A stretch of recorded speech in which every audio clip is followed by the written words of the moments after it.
Welcome to the Gear 30 TV YouTube channel. My name is Greg. In today's video, I do an experiment. I want to see how much warmth one or two of these survival candles or these emergency candles can add to my four-season tent in the middle of a winter storm.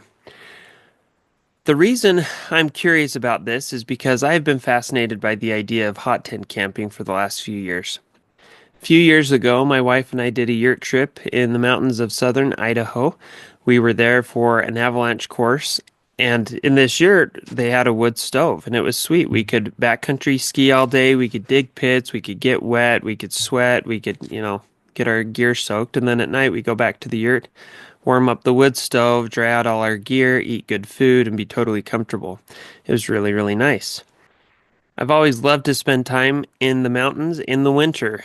Winter camping, backcountry skiing, ice climbing, all of those types of things. And in order to stay warm and comfortable, I always just end up bringing big down jackets, big down sleeping bags and pads, and a four-season tent. And I stay warm that way. And that works fine. But as your gear gets wet through use over time, it gets less warm, and it's really hard to dry it out.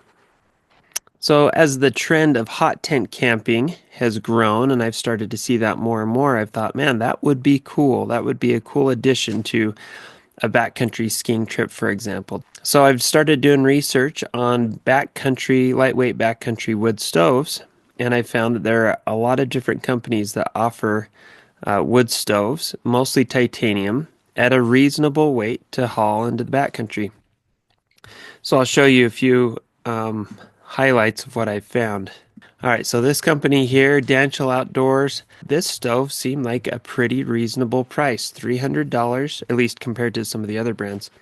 $300 for a good lightweight titanium stove. The stove comes in at about 4.5 pounds and packs up, I don't know, relatively small. If you're hauling it in a backpack, it's pretty bulky, but if you've got a sled, that might be doable.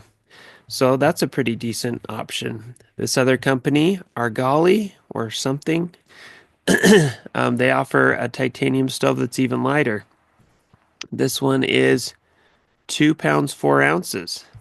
So that's light, and that seems pretty big. Let's see. You can see that in that photo for scale. A reasonably big stove, and it packs up pretty small, pretty compact. So not too bad. That seems like a pretty decent option. Here's the stovepipe. And then I saw this Seek Outside ultralight stove. So this is even lighter. This is now we're getting down to where's the wait 23 ounces. So what is that? 1.5 pounds? 1.5 pounds for a wood stove. You can see here in this video for scale, it's not very big. I mean, you're putting pretty small twigs in there.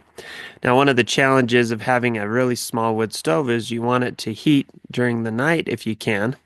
And the smaller the wood box, then the less wood you can put in there, the shorter the burn time is to keep you warm. So, but that's a pretty small, compact, lightweight wood stove. That seems pretty cool. Here's another option. This is from Pomali. Um, Here we go. The T1 Mini. There was a weight on here somewhere. 4.4 pounds again, so 4.5 pounds. Price on this one, $450. This folds down fairly compact. Has a lot of cool features, a little bit more robust. Here you could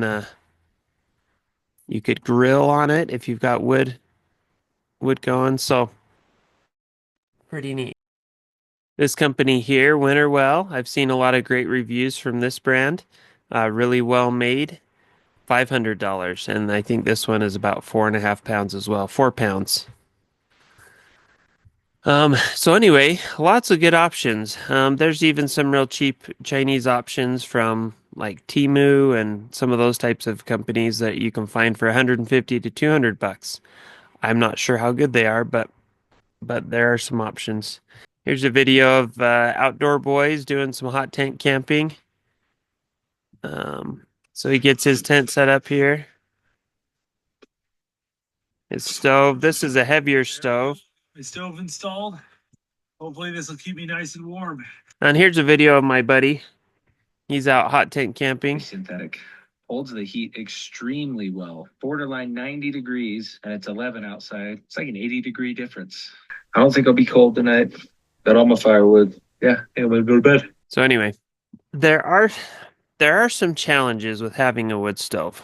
One of them is the weight, but we've seen that there are some relatively lightweight options. One of them is the price. That's still a thing. But one challenge is that you have to keep feeding that stove throughout the night, and the smaller that wood box is, the shorter the burn time. And maybe you load that thing up on one of those really small stoves and close the damper a bit so it doesn't burn quite so hot and quite so fast. And maybe it only still burns for an hour and a half or 2 hours before the fire goes out and it gets real cold and you have to put more in. So as I thought about that, I was thinking, how much warmth would an emergency candle like this that has an 115 or so hour burn time, how much heat would that add? How heavy is this? It doesn't even say, but this is just a few ounces, maybe a half pound at the most. 115 hours. I could light this, let it burn. I could light it in my tent, let it burn all night, don't have to add more wood or anything like that.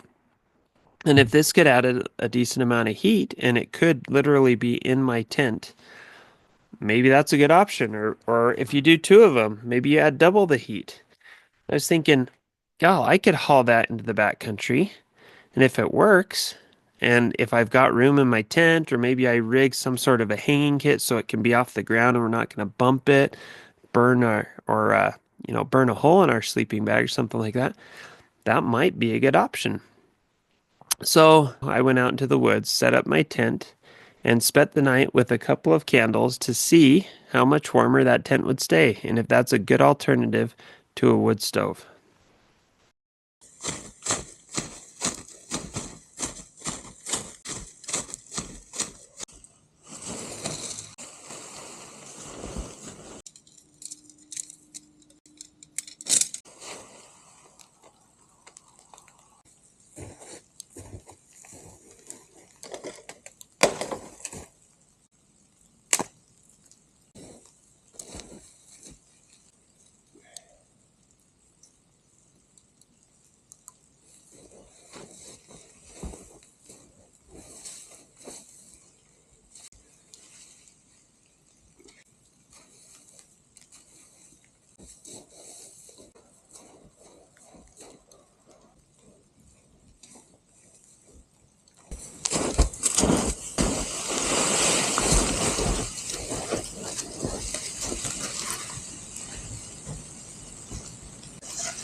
All right, so I just got done setting up my tent out in the woods, and I'm out here tonight because I want to see how much warmer a couple of candles would make my tent than the outside temperature.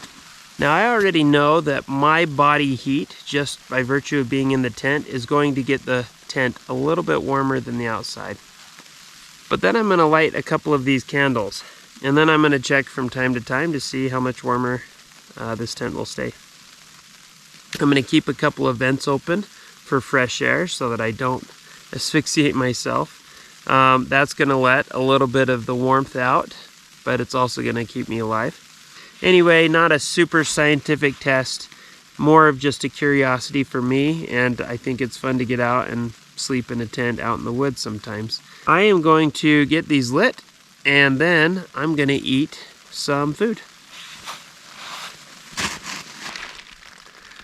All right, it has been about an hour and 15 minutes since I lit the candles, and I want to go to sleep. So let's check these thermometers one last time before I go to bed. It says maybe about 47, 48, somewhere in there still. All right, so we've got about a 26 degree difference outside versus in here near the top of the tent. But just as I'm sitting up here with my head near the top of the tent, it's noticeably warmer at the top of the tent than it is at the bottom of the tent. I took the thermometer off from the top of the tent and set it near the bottom. So we'll wait and see how much warmer it is. All right, so I've let the thermometer sit near the bottom of the tent now for about 10 minutes, and we're gonna check the temperature. It looks like, let's see, looks like it's just under 40 degrees, right about 40 degrees, 38, 39 degrees. So about 38 or 39 degrees, and about 10 degrees warmer near the top of the tent with these candles going. But that's still 16 degrees warmer than outside, so still something. All right, I'm gonna hang this back up and I am gonna go to bed. All right, good morning. It's about 8:30 and it was a cold night. I slept warm, I slept very comfortably. I slept pretty much straight through the night from about 1:30 until 8 o'clock. But now that I'm awake, it's chilly. I blew the candles out at about 2:30. I guess I woke up right around 2:30 once. Candles were burning. The tent was still about 46 degrees, or at least the thermometer said 46 degrees where it was. And I blew the candles out because I wanted to see how cold it would be without the candles. I measured the temperature when I first woke up and it said about 30. Then I relit the candles, and the candles aren't burning real well because they're frozen.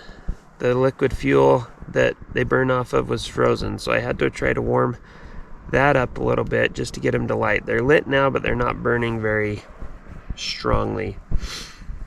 They've been burning now for about 5 minutes. The temperature is up to about 36 degrees in here. So the candles obviously are doing something, but maybe the candles aren't doing as much as I was thinking. Now it's time to pack up and get ready to go home. All right, so was it worth it? Did the candles really make the tent a whole lot warmer? The answer to that is yes, and also kind of not. They did add some extra warmth for sure. I would guess maybe about 10 degrees of warmth, but they also have their disadvantages. So, first of all, the advantages. They're lightweight. They did add some warmth. It's kind of hard to tell how much warmth because I had the thermometer at the top of the tent for the most part, where the heat rises, so it's going to be warmer at the top of the tent versus the bottom of the tent where you're sleeping. The other thing is the wick on the candle wasn't sticking out very far. I tried to pull the wick out further to get a bigger flame to add more heat, but I just didn't have some pliers or tweezers or anything to really grab it and pull it out, and so it had a fairly small flame. I have since pulled the wick out further. You see on here, there's quite a bit larger flame off of this candle right now than there was in the video. And it definitely is putting off more heat than the candles in the video. So Had I made the wick a little bigger, maybe it would have added quite a bit more heat in the tent and it would have made a bigger difference. But with the bigger wick and the bigger flame, there's also bigger dangers. It's using up more oxygen in your tent to burn larger like that. Also, there's a higher risk of burning gear, burning the tent if it's too close to the wall of the tent, burning gear if a sleeping bag or something gets too close to it, that sort of thing. So, advantages, disadvantages. I wish that I could have tested that out in the tent, but I tried to pull that wick out, like I said, and I couldn't get a good enough grip on that. The disadvantages, though, compared to a wood stove that you can cook on, or it puts out enough heat that you can dry wet gear, you can't really do that with these candles. You can't cook on them, really not enough heat to dry out wet gear. Um, so not a real advantage there. Um, and then of course the disadvantage of burning your gear potentially. I think there's potential if you can rig a way to hang the candle above where you sleep, so there's less of a risk of hitting it with gear. That could work. But if you have a candle with a big flame like this, you don't want it too high in your tent because then you'll burn a hole in your tent. So, that's a disadvantage as well. One thing that I wondered about, I had a big tent. It was well ventilated. I kept the windows open so that it wouldn't use up too much oxygen and I had fresh air to breathe. But I wondered about like if I had the flame high and I had the tent battened down to keep the heat in, we probably add quite a bit of warmth, but would I potentially risk asphyxiation or monoxide poisoning from burning the candle? I don't know. Possibly. Probably not wise to have too big of a flame in a tent with the tent battened down. So, so the question is it worth it? For me, it's not. I liked testing it out. I thought it was kind of a fun experiment, but I'd probably rather throw in some extra hand warmers or body warmers to add some heat that way instead of taking a risk with a candle. A wood stove sounds really intriguing to me still, and in certain situations, I definitely think it has advantages that are worth it. But in reality, I'm probably going to still, most of the time, just bring a warm down jacket, a really warm sleeping bag, and maybe some extra hand warmers and body warmers, and that will get me through most of what I do. I enjoyed making this video. I hope you enjoyed watching it. If you enjoyed the video, please click the like button and also consider subscribing to this channel. Gear 30 TV, I'm trying to put out about one video a week when as much as I can. If you love the outdoors, you're fascinated by the outdoors and outdoor adventures, I think you'll enjoy this channel. And I'll see you next week on the next one.